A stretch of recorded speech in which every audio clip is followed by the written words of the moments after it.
Hello, sir. How are you? Hey, how are y'all doing? Good. You got your child to bed a little early, huh? He went down early, thankfully. Michael?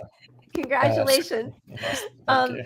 well, we won't take up much of your time because it's late there and you have a small child, but we are so thrilled to have you as you celebrate your the release of your new book, We Are the Union.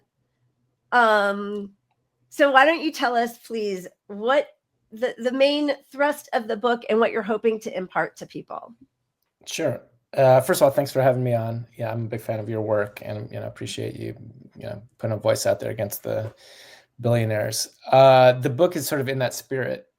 I'd say the main message of the book is if you are a working person out there listening to this or reading the book, you can take the initiative to organize your workplace. You don't need to wait for a union to come reach out to you. You don't, at least at first, need a ton of resources. You can take the initiative to talk with your coworkers about the problems at work, what it would take to turn that around, and collective action to make basically a real difference at work through building a voice and some sort of democratic say. That's essentially what unionization is. And the book is an analysis and also like a narrative of the recent upsurge in labor organizing. So, think about Starbucks, workers who've unionized, Amazon workers, auto workers across the South. They won the first non-union auto plant in Volkswagen in US history in the South. So there's been this uptick in labor organizing since about late 2021 in particular. And the book is an attempt to try to make sense of what that can teach us. And the basic lesson, I think, is that it's possible now, for a variety of reasons, which we can dig into if you want, to scale up bottom-up organizing without having to rely as much on staff. In the past, a lot of good organizing in the past, and the union movement has relied very heavily on staff. It doesn't mean it's bad organizing. It's just, it's not possible to unionize millions of workers that way. But the new types of drives we've seen that have been more worker-led, workers are training other workers, workers are self-organizing before getting in touch with unions. It's that type of model that's not as reliant basically on paid full-timers that can unionize millions. And that's sort of the argument of the book. Yeah, I hadn't realized till reading your book how expensive it was when you use sort of like union organizers to help people become unionized at a place of work, as opposed to doing it from the workers, like worker to worker. It's extremely expensive. Yeah, no, it's extremely expensive. The calculation I came up with by looking at the data was that it takes about $3,000, a little bit more, to unionize just one new worker. And then actually just a quote came out the other day from Andy Stern, who for a long time was the leader of one of the biggest unions, SEIU, basically saying it was even more than that in their experience. And so sort of seemed to mean that I was basically right on track with this analysis. And the problem there is that you just, there's finite resources. You can't organize at scale that way. Sorry. Well, no, I was just, yeah. I didn't read all the book because it's a long book. Kudos for that. It's in depth. And I appreciated that you had so many stories from people who their struggles, and gave the full picture of what it's like to try to form a union in your workplace. What would you say is the first step for the average person at a mid-sized business, for example? Sure. I mean, the first step I would recommend, I'll give you two steps. The first step I would actually recommend in a practical sense is to reach out for support from EWOC, which is an organization I'm part of, and then we can talk a little bit more if you're interested, which is the Emergency Workplace Organizing Committee, which essentially gives support to anybody in the country, in any industry, in any workplace who wants to start organizing. So it's we'll give you basically the tips and the support necessary, and then we'll connect you with the union down the road. So, which is to say, if you go to the website, workerorganizing.org, and fill out a little form within 72 hours, an experienced volunteer organizer will reach out to you and give you support. But more specific to your question, like what kind of advice will we give to you when you reach out? The basic steps of organizing are having one-on-one conversations with your coworkers. In some ways, it's that simple. It's actually hard if you think about it, because you're not just talking with people who already agree with you. This is one of the things about organizing at work is, a workplace brings together people with a wide variety of political views, a lot of times different, religions, ethnic backgrounds. And so what you have to do when you're organizing a union is you have to talk to a lot of your coworkers, and you have to ask them, like, what are the issues that they care about? What's going on in their lives? What would they like to see better at, change at work? And you ask them, what do you think it would take to get that raise? What do you think it would take to get, those benefits changes? Have you tried asking management for that? And oftentimes they have, or oftentimes they know that there's no point, of asking. They would just get ignored. And then as an organizer and as a worker organizer, or, you say, well, what if we all did that together? I hear you. I think what you're saying is right. A lot of us are sharing these feelings. Right. What if we were to, write a collective letter to management? All of the workers, they can't retaliate against us all, right? The company depends on us. And it's that essential process of talking with people, finding out what their issues are, and then proposing some sort of collective action. That's what it means to form a union. Eventually you can do a lot of other things. You can formally file a union with the government, all of that. But the actual process is as simple as talking with your coworkers about what their issues are, and then trying to find commonalities that you can do collective action around. It's interesting because as I was reading that part about building community, talking to each other, and how many of us are siloed off, right? That we either work remotely or we have these gig jobs, or, and it's another one of those strange contradictions of capitalism that they're trying to force so many people back to the office, because that's actually, I think, where, a lot of these conversations happen. And it's much easier if we're all sort of pushed off into our own thing and sort of working on our own time frame. So they should be careful what they insist on, I would imagine. I think that's true. On the other hand, one of the things I was sort of surprised about when I was doing the research for the book was how many remote workplaces did unionize. There was all sorts of remote workplaces, and I talk about it towards the end of the book, that, coworkers who had never met each other in person, but the people who were working all sorts of industries like this, nevertheless, they unionized and they reached out to each other online. And so you can do it. And, I think for a lot of workers who don't have that shared workplace, you have to do it that way. And so there are mechanisms to unionize if you don't have that shared workplace, because the employer is still the same. The employer is still dominating you. The employer is still not giving you what you need. I think it makes it a little bit harder, but it is still possible. Yes. And because we have social networks and ability to converse online. Another thing I always think is interesting is that, CEOs and the billionaire class talk about money all the time, but have sort of spread the message that I think is being peeled away, that nobody should talk about what they earn. It's really important for everybody to put that out there and to know, right? Because you need to know that you're not getting paid as much as the person next to you or who's doing the same job as you in the next shift, right? Yeah, that's a crucial point. And, interestingly, one of the waves of unionization we've seen over recent years has been in museums, and the national wave of museum organizing, of people working in museums, came about because somebody sort of created a spreadsheet for people to put in how much they got paid, and it went viral. People started spreading it, and then all of a sudden people were like, oh my God, this person's doing the same job as me, is making almost twice as much. What possibly could explain, justify that? So I think you're right. Finding out just these basic things, like how much you make, it might seem awkward, right? Sometimes unionizing can be a little awkward. You have to have conversations with people on topics that you're not normally used to. But once you get over that sort of your personal fear factor for someone stepping out of your comfort zone, that's when you make the real connections, because you're going to meet people where they're at. Yeah. And I think, we all have experience in different workplaces, but I worked at a law firm, and new hires as lawyers or in other positions were getting paid more than experienced people because the market demanded it. And if that information wasn't shared with these veterans in the field, who are the most expertise there are, they would never be able to fight for a raise, but they could easily demand, a fair salary by knowing everyone's salary, because it's hard to justify a new hire getting $20,000 more than someone who's been there for 10 years.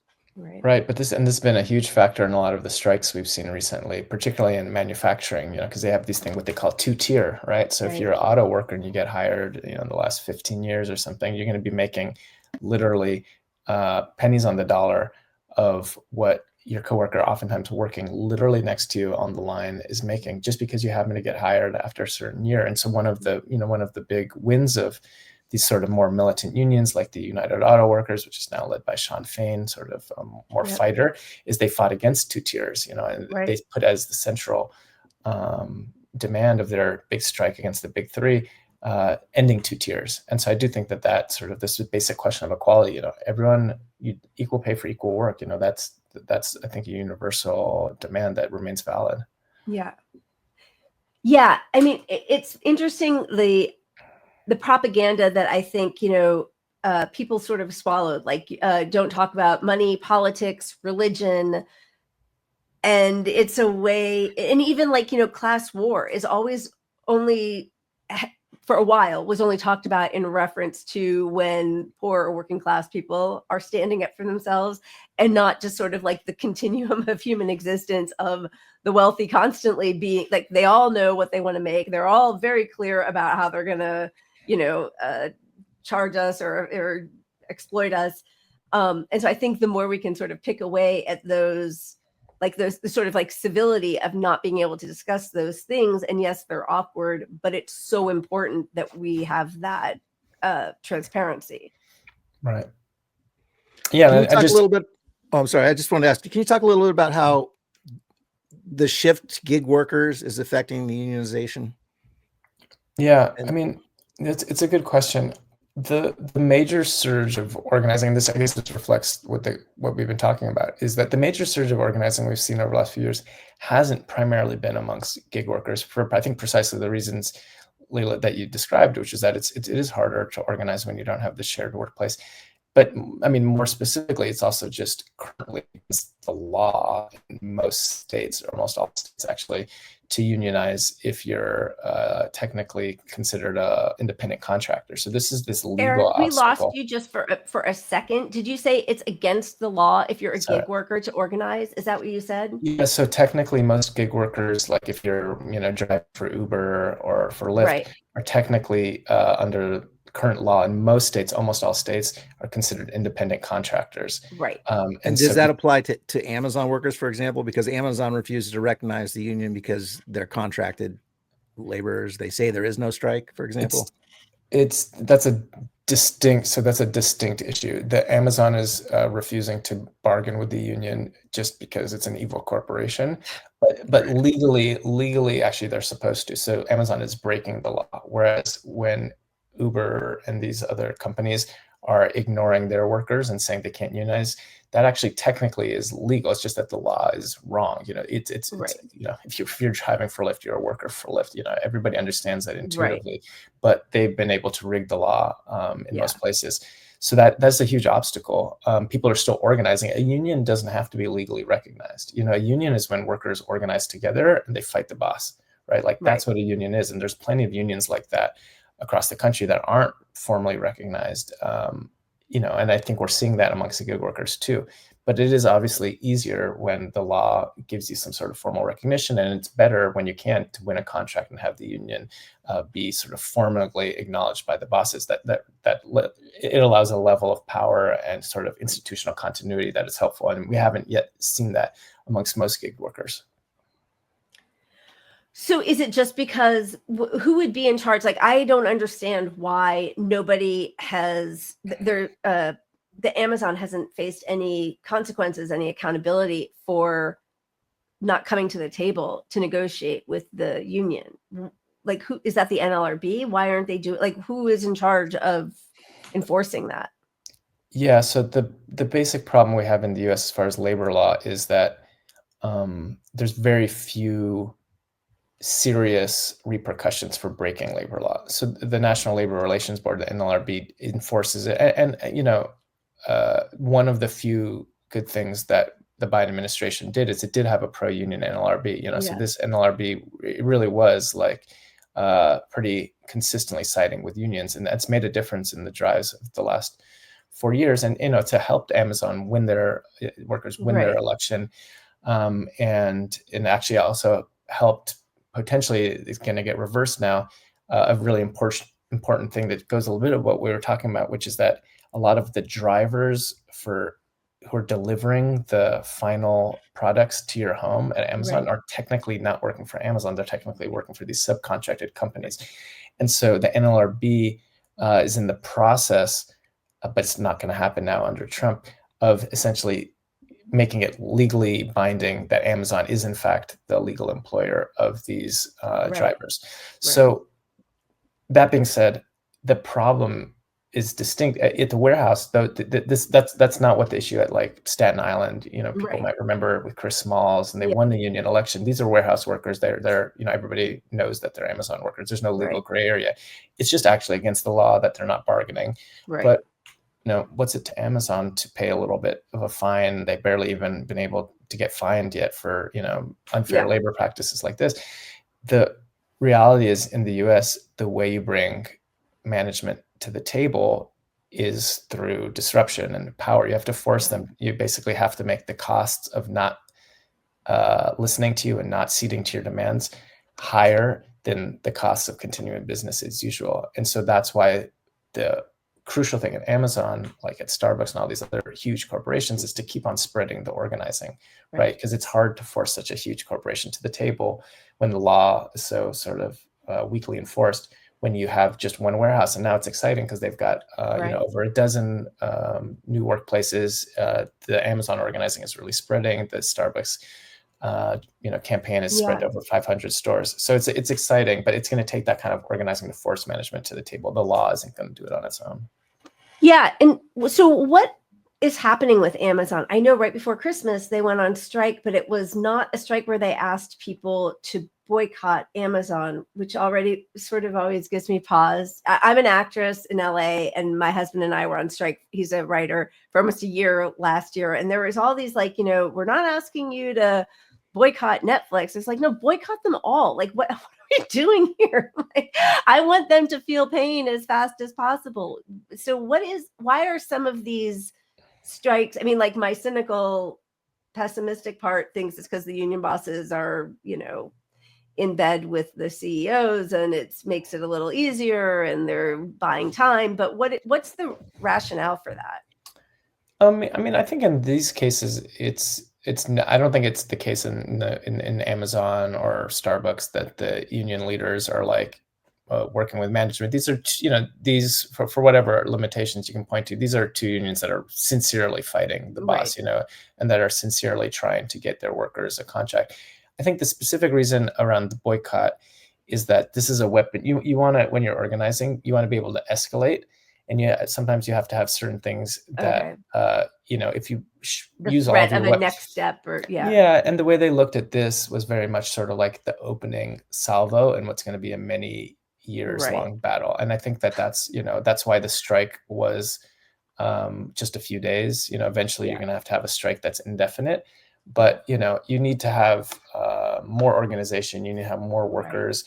And I think to have something like asking millions of Americans to not buy Amazon, which is something that we should build it for. I think boycotts are super important. And we saw that in the Starbucks campaign. I think in order to do that at scale, so it's not just the people who are already like leftists, but basically ordinary people who understand this is just like a matter of justice. When you're talking about millions of kind of normie folks out there who aren't already in our networks, like to get them on board, the level of worker organization also has to be higher, because people need to be talking to, you know, the workers themselves need to be talking to their neighbors and all of that. So I think that that's the type of thing, like a national boycott is something you build up towards. But I think it is really important, and I think it's a good sort of tool to orient towards. I mean, I'd say with Amazon, they're just too ubiquitous. We rely on them too much for too many things. And even their online sales is just one piece of their income. You know, where Starbucks, hey, you can not get a coffee from Starbucks. That's a little easier to do, you know. Yeah. And so the question then is, how do you move in that direction exactly? So we pulled a couple of graphics from your book. Union density, as it went down, the top 10% income share grew, just, you know, highlighting how vital unions are in maintaining good wages, right? This was massively depressing, and I wonder where we go now as Trump takes over the regime. I know that, you know, another one of your graphs showed that, you know, the searches have continued to grow on Google for how do I form a union, but the union density, you know, has just kind of plummeted. And now we're hearing so much more about it. There is this enthusiasm. I think young people are so much more militant, which is, exciting, and like that they can speak that way, you know, like I noticed a big difference between the writer's strike in 2008 and when it started now in 2023 or 4, wherever we are. It was a whole different vibe, which was exciting, you know. But what happens, like, I mean, I feel like people can form a union, as you said, without, even if a horrible person is in charge of the country, but in the end, we sort of need the enforcement from a very defanged now NLRB. Yeah, I mean, it's a good question. I wrote a piece specifically on this with another labor researcher, and one of the things we found, and it's an article called like "Labor's Resurgence Can Continue Under Trump," and one of the things we found, which is like a source of hope, is that unions actually organized significantly more workers, hundreds of thousands more workers under the Bush administration than under Obama, which might sound surprising because you would assume that you would assume that if the major factor or the only factor for why unions grow is whether it's a Democrat or Republican in charge, you would assume unions would always grow more under the Democrats. To a certain extent, that was true under Biden. But if you look at Obama versus Bush, they grew much more under Bush for a really basic reason, is that in the early 2000s, the union movement was still relatively focused on trying to do new organizing. There had been like a new leader elected of the AFL-CIO in the 1990s, and they were putting real resources towards new organizing still. Whereas by the time Obama came in power, they'd sort of thrown in the towel. And the only idea people had for how you could turn things around was to like pass labor law reform and sort of hope the Democrats do the right thing, which, you know, look where that's gotten us. Keep hoping. Yeah. Well, I think, look, if you're a leftist and you're young, or you're just young, and you're coming into this environment, you're seeing labor get victories. Like there wasn't an example in my lifetime of people bucking the system on their own and getting a lot of wins. And I think young people are so desperate for, hey, what can we do to change the world a little bit? And the only thing I've seen that ever works so far is boycotts and not protests, but unions and, you know, holding up the economy somehow of your corporate overlords. Yeah, I mean, I think that's right. You know, I think there's a role to play for electoral politics, but I think the crucial thing is if you're going to force the bosses to listen to you, you have to cost them. All they care about is profit. Yeah. Like, and it would just be real. And so you have to be able to hurt their bottom line. Yeah. And you can't do that without a militant, strong labor movement. And so, you know, Pat, what we said is exactly right. Is, you know, young workers are seeing other workers fight back, and it's inspiring them. And so you have a contagion factor where you have one Buffalo shop of Starbucks when they're union, then all of a sudden hundreds of Starbucks, and then thousands of other workers across the country are trying to unionize. And so there's this like demonstration viral effect. And I think part of that is for the specific reason that people are, you know, rightfully oftentimes despairing about what's going on in the world. It's just like so horrible, whether it's the genocide in, you know, Palestine, or, you know, climate disasters, or just, you know, rampant economic inequality. It can just feel really overwhelming, you know, and I think all of us have probably experienced that a lot over the last year in particular. But one of the, you know, hopeful things about labor organizing in particular is that despite all that, despite whoever's in power, there is just a level of inherent power you have as a worker, together with your coworkers, that when you don't go to work, the company can't function. And that just gives you a tremendous possibility of changing the world, no matter who's in power. And it's that type of sort of energy and organizing that can and should be, I think, the focal point of our energy under Trump, because people are, you know, trying to figure out what to do. A lot of people are saying, oh, we should just, you know, they want to go in political hibernation. My suggestion would be, you know, organize your coworkers. It's going to be that's what's going to create the power that can allow you to actually overcome Trumpism. Yeah, and you know, I was joking, Luigi, and one of our viewers, Andrea, wrote "Free Luigi." I mean, I think though, watching the sort of the CEO and corporate media class, sort of for the first time, it's amazing to me, understand the anger and desperation that people are feeling by the way they're sort of lionizing a cold-blooded murder on the street. You know, I would hope that would at least get them to listen to the people who are trying to do it in a peaceful way with organizing and demanding their rights. It doesn't seem like that, but it's like, you know, that's the ultimate escalation, right? Is a true revolution. So wouldn't it be nicer to actually treat your workers humanely. I mean, I think that general dynamic is true, is that, the bosses will make major concessions when they're scared they're going to lose more, right? Right. And so you need to have a real threat that, if they think they're going to lose it all, they might give you the Right. union, and then you win to fight, you keep on Right. fighting for another day afterwards. But yeah, I think that's part of the dynamic, is Yeah. they have to be scared. I don't think they're going to be scared on an individual level. It's going to take a lot of collective organizing, Yeah. to make them sort of scared as a class and scared of us as a class. Yeah. But the moment is definitely ripe for it, because people entering the workforce, they've got so less than people entering the workforce in the past did. Their rent is too high. They know they're not going to afford a house. The shitty healthcare you keep waving in front of them doesn't pay the bills anyway. So I think there's honestly a little bit of a less to lose factor for a lot of people that I think is going to keep driving the movement. Yeah, and Trump got elected in part demagogically, saying he was going to sort of meet people's material needs, right? Like, that was part of the attraction, is he said he heard people's pain. And, that's playing with fire if you're a billionaire like Trump and you're backed by billionaires, because you're not going to be able to meet those needs. And so people's anger can be, and I hope it will be, turned back against the Republicans and all of the politicians who've been propping up, on both sides of the aisle, the corporations. And so it is a moment where it's easy to feel despair because of so much horrible stuff going on.